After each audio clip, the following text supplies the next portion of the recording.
Mark Rogers TV and SEC Breakdown. Les Miles out as the head coach at LSU. We bring in Stephen M. Smith of Touchdown Alabama and his perspective on the firing and where LSU goes from here. So, of course, Stephen, we know the deal. The expectations are high at LSU.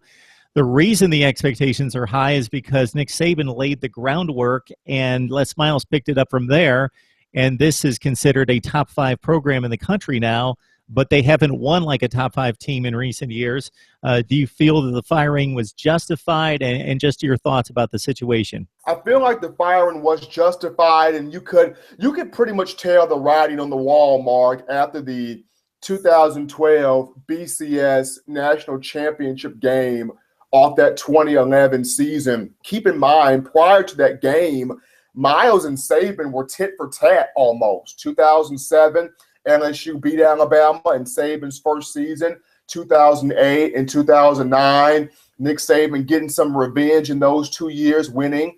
2010 and 2011, back comes Les Miles, Jordan Jefferson, that defense and the entire crew winning those 2 games. And more importantly, the 2011 game of the century, where on both sides of the football, that took a field goal from Drew Allemon in overtime for LSU 9-6.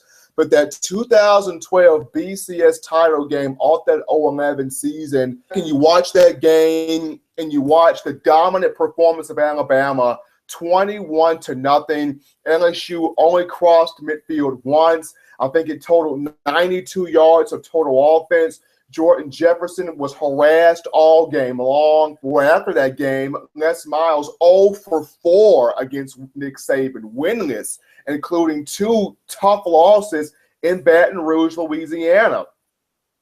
Game in the regular season in which Alabama defeated the Tigers 21-17. We all remember the A.J. McCarron to T.J. Yeldon 28-yard screen pass to win that game.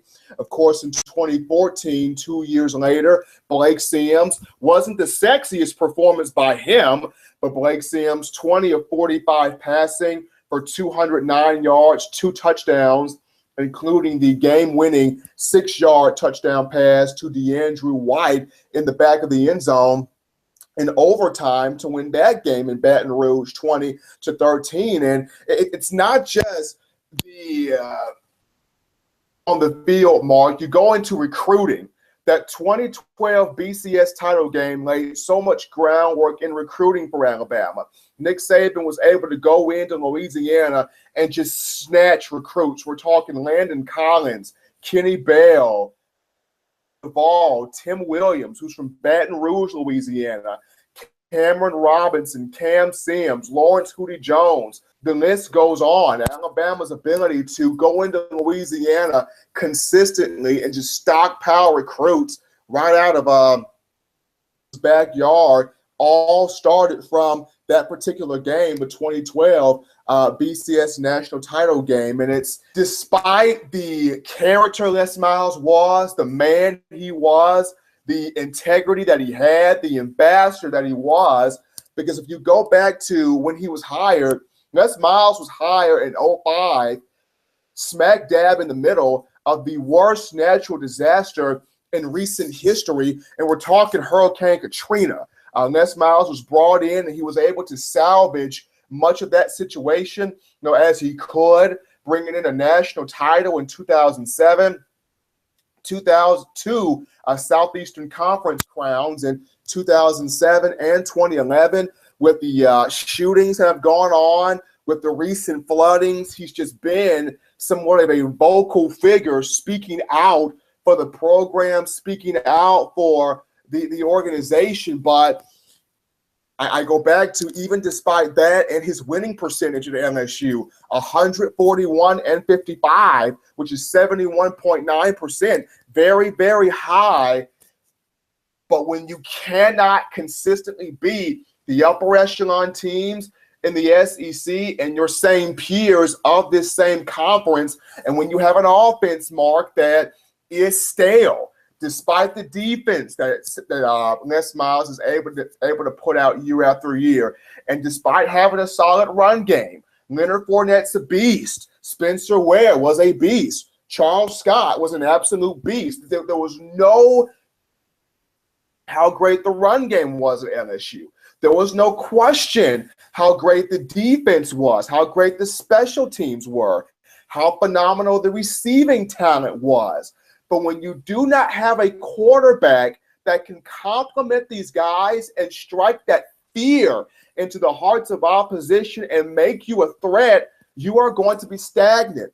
LSU thought that the hire of Cam Cameron would elevate that some in 2013 with what Cameron did in the National Football League in San Diego, with Phillip Rivers, also in Baltimore, with Joe Flacco being able to not have the quarterback do too much, just play behind the defense, play behind a run game. But there's a catch-22 with that, Mark, because when you play behind that defense and that run game, at times the quarterback is going to feel you don't trust me to move the football. And the quarterback not getting a chance to take a lot of shots.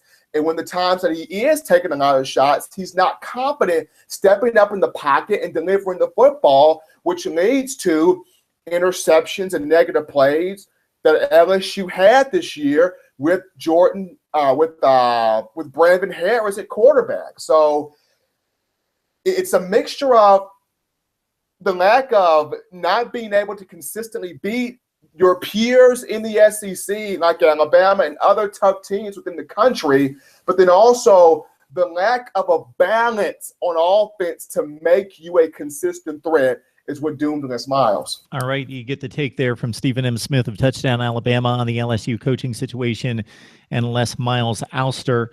You can also check out on Mark Rogers TV right here my take on whether Les Miles should have been fired. We also brought in Jamie Hancock from Preps Nation to get his insight into the LSU coaching situation and the SEC landscape. Stephen M., we appreciate it. Catch Stephen on The Way It Is. That's his new podcast, and also, of course, at Touchdown Alabama. Stephen, it's always a pleasure, sir. No problem, Mark. Thank you, man, and thank you.